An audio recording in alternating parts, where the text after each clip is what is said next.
나는 이 말을 꼭 하고 싶어서 오늘 이 자리에 앉았습니다. 나이가 들수록 말은 줄어들고 침묵은 길어집니다. 하지만 어떤 말은 늦기 전에 반드시 해야 합니다. 만약 당신이 지금 예수를 넘겼는데도 집안에 이것을 그대로 두고 살고 있다면 운이 떠나는 것은 아주 조용히 시작되고 있을지도 모릅니다. 사람들은 보통 이렇게 말합니다. 이 나이에 무슨 운이 필요해? 이제 다 살았지. 하지만 그 말은 삶을 오래 살아본 사람의 말이 아닙니다. 삶을 오래 산 사람은 압니다. 나이가 들수록 운은 더 중요해진다는 것을 나는 평생을 배우러 살았습니다. 수많은 사람을 만났고 수많은 집을 드나들었고 수많은 노년의 얼굴을 보았습니다. 겉으로는 다 비슷해 보였습니다. 크게 아픈 것도 아니고 먹고 사는데 큰 걱정도 없어 보였지요. 그런데 어떤 사람의 집에 들어서면은 이상하게 숨이 막히는 느낌이 들고 어떤 집은 문을 여는 순간 마음이 편안해졌습니다. 그 차이가 무엇이었을까요? 돈도 아니고 집의 크기도 아니었습니다. 바로 집안에 무엇을 남겨두고 있느냐였습니다. 젊을 때는 몰라도 됩니다. 집이 좀 어수선해도 마음이 복잡해도 몸이 버텨줍니다. 하지만 예수를 넘기면 다릅니다. 몸은 솔직해지고 마음은 숨길 곳이 없어집니다. 그리고 집은 그 사람의 인생을 그대로 드러냅니다. 나는 예순이 넘은 어느 지인의 집을 잊지 못합니다. 겉으로 보기엔 단정한 집이었습니다. 하지만 방 한 구석 침대 아래 창고 안에는 수십 년 전의 물건들이 그대로 쌓여 있었습니다. 깨진 물건, 고장난 가전, 다시 쓰지 않을 옷, 그리고 떠나보낸 사람의 물건들. 그분은 늘 이렇게 말했습니다. 버리기엔 아깝잖아. 언젠가는 쓸지도 몰라. 이건 추억이야. 그 말이 틀린 건 아닙니다. 하지만 나는 그분의 얼굴에서 점점 사라지는 것을 보았습니다. 웃음이 줄고 잠이 얕아지고 이유 없는 피로와 짜증이 늘어났습니다. 운은 큰 소리로 떠나지 않습니다. 어느 날 갑자기 무너지지도 않습니다. 운은 아주 작은 틈으로 빠져나갑니다. 집안에 쌓인 오래된 기운, 정체된 공기, 끝나지 않은 과거 속에서 조용히 그러나 확실하게 사라집니다. 우리 세대는 잘 버리지 못합니다. 가난했던 시절을 겪었고 없는 것을 참고 살아왔기 때문입니다. 그래서 우리는 물건을 버리는 대신 참는 법을 배웠습니다. 아픈 기억도 억울함도 말하지 못한 상처도 함께 쌓아두었습니다. 하지만 예수 이후의 삶은 더 이상 참는 삶이 아닙니다. 견디는 삶도 아닙니다. 이제는 가볍게 살아야 할 시간입니다. 집은 단순히 비를 피하는 공간이 아닙니다. 집은 그 사람이 쉬는 곳이고 마음이 돌아오는 곳이며 노년의 운이 머무는 자리입니다. 그런데 그 집 안에 이미 끝난 인연의 물건, 고통스러웠던 시절의 흔적, 고장나고 멈춰버린 것들이 그대로 있다면 운이 들어올 자리는 어디에 있을까요? 나는 미신을 말하는 것이 아닙니다. 귀신 이야기도 아닙니다. 이것은 아주 현실적인 이야기입니다. 사람의 마음은 눈에 보이는 것에 끊임없이 영향을 받습니다. 매일 보는 물건이 과거를 붙잡고 있다면 마음은 앞으로 나아갈 수 없습니다. 특히 침실은 다릅니다. 잠자는 동안 사람은 가장 무방비 상태가 됩니다. 그 공간 아래, 옆, 머리맡에 오래된 물건과 끝난 시간들이 쌓여 있다면 몸과 마음은 쉬지 못합니다. 그래서 예순 이후에 이유 없이 잠이 안 오고 아침에 일어나도 개운하지 않고 괜히 우울해진 사람들이 많습니다. 그들은 자신을 탓합니다. 나이가 들어서 그렇겠지. 하지만 아닙니다. 나이 때문이 아니라 아직도 내려놓지 못했기 때문입니다. 나는 오늘 누군가를 꾸짖으려고 이 말을 하는 것이 아닙니다. 당신을 겁주려는 것도 아닙니다. 그저 오래 살아본 사람으로서 조심스럽게 한 가지를 말해주고 싶을 뿐입니다. 예순이 넘었는데도 집안에 끝난 것을 그대로 두고 있다면 우는 조용히 문을 닫고 나갑니다. 아직 늦지 않았습니다. 이 이야기를 듣고 있는 지금이 바로 시작할 수 있는 때입니다. 다음 이야기에선 왜 우리가 그렇게 버리지 못했는지, 그리고 무엇을 먼저 내려놓아야 하는지에 대해 조금 더 깊이 이야기해 보려 합니다. 사람은 나이가 들수록 물건이 늘어납니다. 새로 사서 늘어나는 것이 아니라 버리지 못해서 늘어나는 것입니다. 이 사실을 인정하는 데까지 우리는 아주 오랜 시간이 걸립니다. 젊을 때는 정리가 생활의 일부입니다. 이사도 자주 하고 환경도 바뀌고 사람도 바뀝니다. 필요 없는 것은 자연스럽게 손에서 떠나보냅니다. 하지만 예수를 넘기면 다릅니다.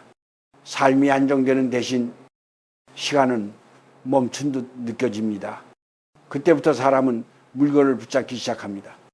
왜일까요? 그 이유는 단순합니다. 물건이 아까워서가 아닙니다. 그 물건에 시간이 붙어 있기 때문입니다. 우리 세대는 물건과 함께 시간을 살아왔습니다. 이불 하나, 시계 하나, 책 한 권에도 그 시절의 공기와 사람의 얼굴이 남아 있습니다. 그래서 버린다는 것은 그 시간을 부정하는 것처럼 느껴집니다. 마치 그때에 나는 잘못 살았다고 말하는 것 같아서 쉽게 손을 떼지 못합니다. 나는 많은 어르신들에게서 비슷한 말을 들었습니다. 이건 내가 제일 힘들 때 쓰던 거야. 이건 그 사람이 남기고 간 거라서 이건 버리면 안 될 것 같아. 그 말 속에는 늘 같은 감정이 숨어 있습니다. 미련, 후회, 죄책감, 그리고 아직 끝내지 못한 마음. 하지만 나는 분명히 말할 수 있습니다. 끝나지 않은 마음은 반드시 삶을 무겁게 만듭니다. 집안에 쌓인 물건은 단순한 물건이 아닙니다. 그것은 감정의 저장소입니다. 말하지 못한 말, 울지 못한 눈물, 정리되지 않은 관계가 형태를 받고 남아있는 것입니다. 특히 오래된 물건일수록 그렇습니다. 고장나서 쓰지 않는 것, 다시 입지 않는 옷, 누군가 떠난 뒤 그대로 남겨둔 물건들, 그것들은 매일 아무 말 없이 같은 질문을 던집니다. 아직도 여기에 머물러 있을 거냐고. 사람은 그 질문을 의식하지 못합니다. 하지만 몸은 알고 있습니다. 그래서 이유 없이 피곤해지고 아무 일도 없는데 마음이 가라앉고 괜히 과거 이야기를 반복하게 됩니다. 나는 이것을 기운이 정체된 상태라고 부릅니다. 우리 선조들은 오래전부터 알고 있었습니다. 기운은 흐를 때 살아있고 멈출 때 썩는다는 것을. 집도 마찬가지입니다. 사람이 살지 않는 집이 금방 눅눅해지듯 움직이지 않는 물건이 많은 집은 보이지 않게 숨이 막히기 시작합니다. 이건 미신이 아닙니다. 살아본 사람만이 아는 감각입니다. 나는 어느 시골 마을에서 아주 조용한 노부부를 만난 적이 있습니다. 그 집은 크지 않았지만 이상하리만큼 공기가 맑았습니다. 물건도 많지 않았고 쓸모없는 것은 거의 보이지 않았습니다. 그분은 이렇게 말했습니다. 이제는 추억은 마음에 두고 물건은 오래 붙잡지 않으려고 해요. 그 말이 참 오래 남았습니다. 추억을 버리라는 말이 아니었습니다. 추억을 물건에 가두지 말라는 말이었습니다. 반대로 늘 우울하고 불안해 보이던 분들의 집에는 공통점이 있었습니다. 정리되지 않은 과거가 그대로 쌓여 있다는 점입니다. 특히 침대 아래, 장롱 깊숙한 곳, 창문을 가린 상자들 속에 말입니다. 그곳은 햇빛이 닿지 않는 자리입니다. 사람의 마음도 그렇습니다. 빛이 닿지 않는 기억은 시간이 지나도 정리되지 않습니다. 예순 이후의 삶에서 우리가 가장 경계해야 할 것은 가난도, 병도 아닙니다. 정체입니다. 마음이 멈추고 기운이 흐르지 않는 상태, 그 상태가 오래되면 우는 자연스럽게 멀어집니다. 우는 활기찬 곳, 숨 쉬는 곳을 좋아합니다. 비워진 자리에 들어오지 꽉 막힌 곳에 머무르지 않습니다. 그래서 나는 이렇게 말하고 싶습니다. 지금 당신의 집안에 있는 물건들 중 언젠가는 이라는 말로 수년째 버티고 있는 것이 있다면 그것이 바로 첫 번째 신호입니다. 언젠가는 오지 않습니다. 특히 예순 이후의 삶에서는 더 그렇습니다. 지금이 아니면은 그 물건은 끝까지나마 당신의 시간을 붙잡고 있을 것입니다. 다음 이야기에서는 구체적으로 어떤 것부터 내려놓아야 하는지, 그리고 그것이 어떻게 삶의 흐름을 바꾸는지에 대해 조금 더 차분하게 이야기해 보려 합니다. 서두를 필요는 없습니다. 다만 외면하지는 마십시오. 이 이야기를 듣고 있다는 것 자체가 이미 변화는 시작되었다는 뜻이니까요. 사람은 나이가 들수록 혼자가 됩니다. 꼭 옆에 아무도 없어서가 아닙니다. 사람들 사이에 있어도 마음을 나눌 자리가 점점 줄어들기 때문입니다. 젊을 때는 상처를 받아도 앞으로 달려갈 힘이 있었습니다. 일이 있었고 책임이 있었고 버텨야 할 이유가 많았습니다. 하지만 예수를 넘기면 다릅니다. 상처는 사라지지 않고 그대로 남아 조용히 마를 겁니다. 그때 왜 그랬을까? 왜 나는 늘 참기만 했을까? 왜 아무도 내 마음을 알아주지 않았을까? 이 질문들은 소리를 내지 않습니다. 그래서 더 무섭습니다. 밤이 되면 불을 끄고 누웠을 때 이 질문들이 하나씩 떠오릅니다. 그 순간 사람은 비로소 자기 인생과 마주하게 됩니다. 많은 어르신들이 이렇게 말합니다. 나는 별로 상처받은 적 없어. 하지만 그것은 상처가 없어서가 아니라 너무 오래 참고 살아와서 상처라는 이름조차 붙이지 못했기 때문입니다. 집안에 남아있는 물건들 중에는 그 상처와 연결된 것들이 있습니다. 누군가에게 무시당했던 시절, 말하지 못하고 삼켜야 했던 순간, 울고 싶었지만 울 수 없었던 밤, 그 시간과 함께 있던 물건들은 지금도 아무 말 없이 그 자리에 남아 있습니다. 그래서 어떤 물건은 보기만 해도 마음이 무거워집니다. 특별히 쓸모가 있는 것도 아닌데 괜히 지우기 싫고 손대기 싫은 것, 그것은 물건이 아니라 아직 정리되지 않은 감정입니다. 사람은 나이가 들수록 존중받고 싶어집니다. 큰 대접을 바라는 것이 아닙니다. 그저 그동안 수고했다는 말 한마디, 이제는 편히 살아도 된다는 인정이 마음 깊이 필요해집니다. 하지만 현실은 다릅니다. 세상은 여전히 빠르고 노인의 말은 점점 가벼워집니다. 그럴수록 사람은 더 안으로 들어갑니다.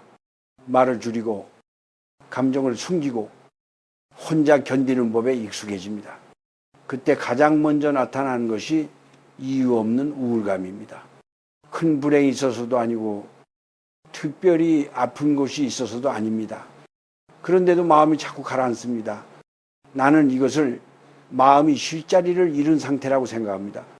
몸은 집에 있지만 마음은 아직도 과거 어딘가에 묶여 있는 것입니다. 특히 자존심이 강했던 사람일수록 그렇습니다. 평생 남에게 기대지 않고 살아온 사람, 약한 모습을 보이지 않으려 했던 사람, 그런 분들은 늙어서도 자기 마음을 내려놓는 법을 모릅니다. 그래서 물건에 기대게 됩니다. 사람 대신 물건을 붙잡습니다. 말하지 않아도 되고 거절당하지도 않기 때문입니다. 하지만 물건은 대답해주지 않습니다. 위로도 해주지 않습니다. 그저 그 자리에 있으면서 사람을 과거에 묶어둘 뿐입니다. 예수님 이후의 삶에서 가장 위험한 것은 외로움 그 자체가 아닙니다. 외로움을 혼자 견디는데 익숙해지는 것입니다. 그 상태가 오래되면 사람은 점점 세상과 거리를 둡니다. 운도 사람도 기회도 그리만큼 멀어집니다. 나는 오늘 당신에게 묻고 싶습니다. 당신의 집안에 있는 물건들 중 볼 때마다 마음이 무거워지는 것이 있습니까? 손대기 싫어서 그대로 두고 있는 것이 있습니까? 그것이 있다면 그것은 단순한 물건이 아닙니다. 당신이 아직 혼자 짊어지고 있는 이야기입니다.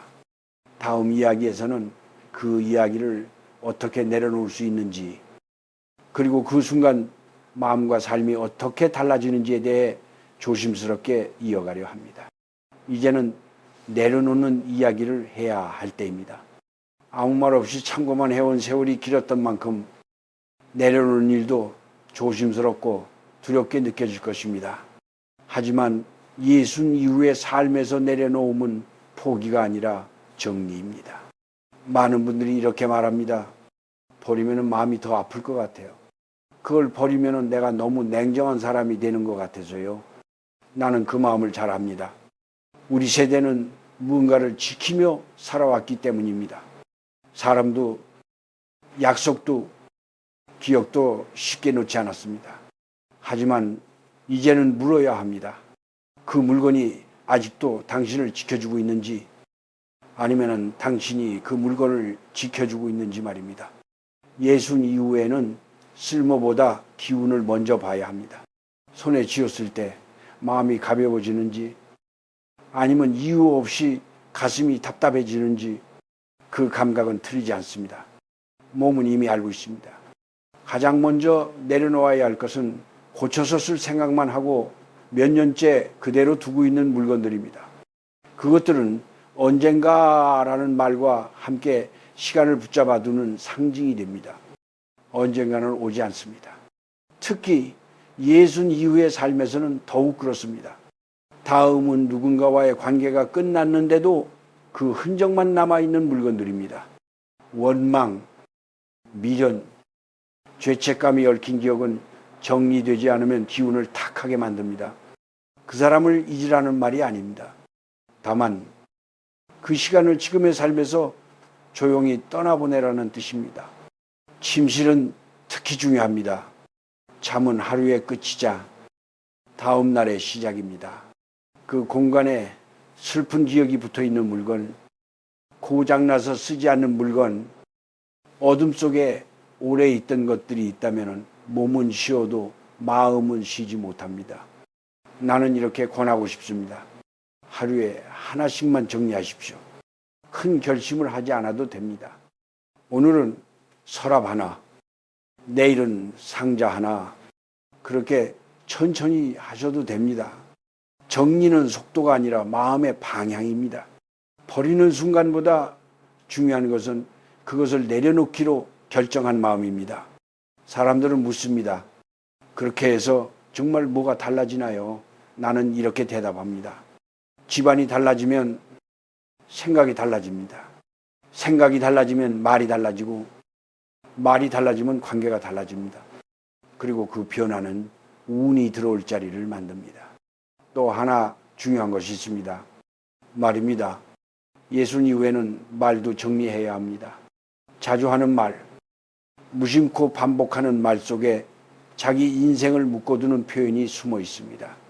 나는 원래 이런 사람이야. 이 나이에 뭘 바꾸겠어. 이 말들은 스스로에게 거는 주문과 같습니다. 그 말을 멈추는 것만으로도 기운은 조금씩 움직이기 시작합니다.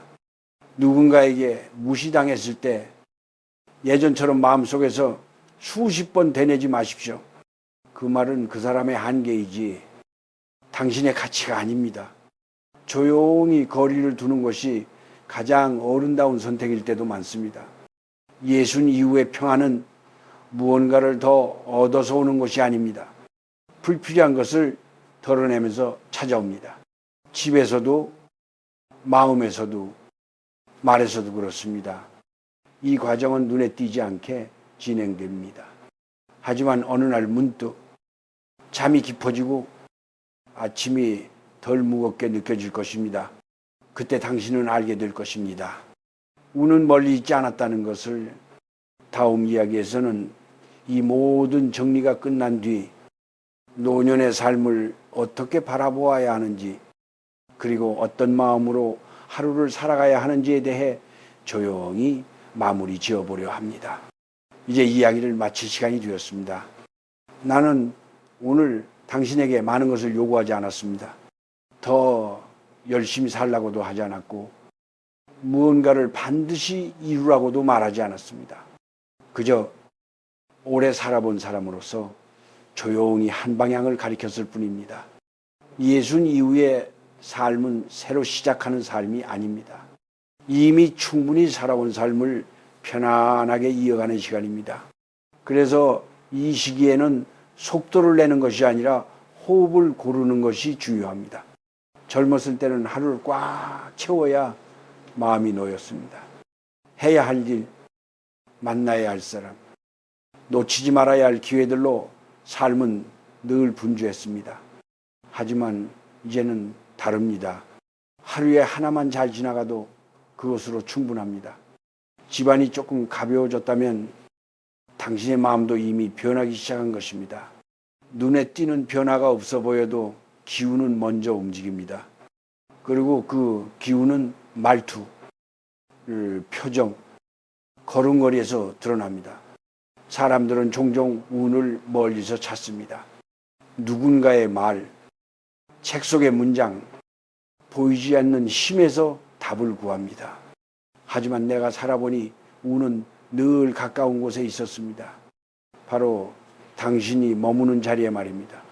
아침에 눈을 떴을 때 방 안이 조금 더 밝아 보이고 숨이 덜 막히는 느낌이 든다면 그것으로 충분합니다. 운은 그런 순간에 조용히 곁에 머뭅니다. 예순 이후에 삶에서 가장 큰 복은 사람들에게 인정받는 것이 아니라 스스로를 괜찮은 사람으로 여길 수 있는 마음입니다. 그 마음이 있을 때 외로움도 지나가고 상처도 더 이상 깊어지지 않습니다. 나는 많은 노년을 보았습니다. 끝까지 불안해하며 사는 분도 있었고 조용히 자기 자리를 지키며 담담하게 하루를 보내는 분도 있었습니다. 그 차이는 크지 않았습니다. 무엇을 더 가졌느냐가 아니라 무엇을 내려놓았느냐의 차이였습니다. 혹시 오늘 밤 집안을 한번 둘러보게 된다면 서두르지 마십시오. 바로 버리지 않아도 괜찮습니다. 그저 바라보며 이렇게 물어보면 됩니다. 이건 아직 내 삶에 필요한가? 그 질문 하나만으로도 이미 변화는 시작됩니다. 운은 결심보다 자각에 먼저 반응하기 때문입니다. 예순을 넘겼다는 것은 이제 삶을 대충 살아도 된다는 뜻이 아닙니다. 오히려 더 섬세해져야 할 시간입니다. 말 하나, 물건 하나, 마음의 방향 하나까지도 말입니다. 나는 이 말을 마지막으로 남기고 싶습니다. 버리지 못해서 붙잡고 있는 것이 있다면 그것은 당신을 위한 것이 아닐 수도 있습니다. 당신을 지켜준 역할은 이미 끝났을지도 모릅니다. 그렇다면 이제 감사한 마음으로 보내주십시오. 미워하지 말고 후회하지도 말고 조용히 자리를 내어주십시오. 비워진 자리는 허전함으로 오래 남아있지 않습니다. 그 자리에 평온이 들어오고 숨 쉴 틈이 생기고 조용한 운이 머뭅니다. 이 나이에 크게 달라질 필요는 없습니다. 다만 조금 덜 무겁게 살면 됩니다. 그것이면 충분합니다. 오늘 이 이야기가 당신의 하루를 조금이라도 가볍게 만들었다면 그것으로 나는 할 말을 다 했습니다. 이제 남은 시간은 당신의 호흡대로 천천히 걸어가십시오.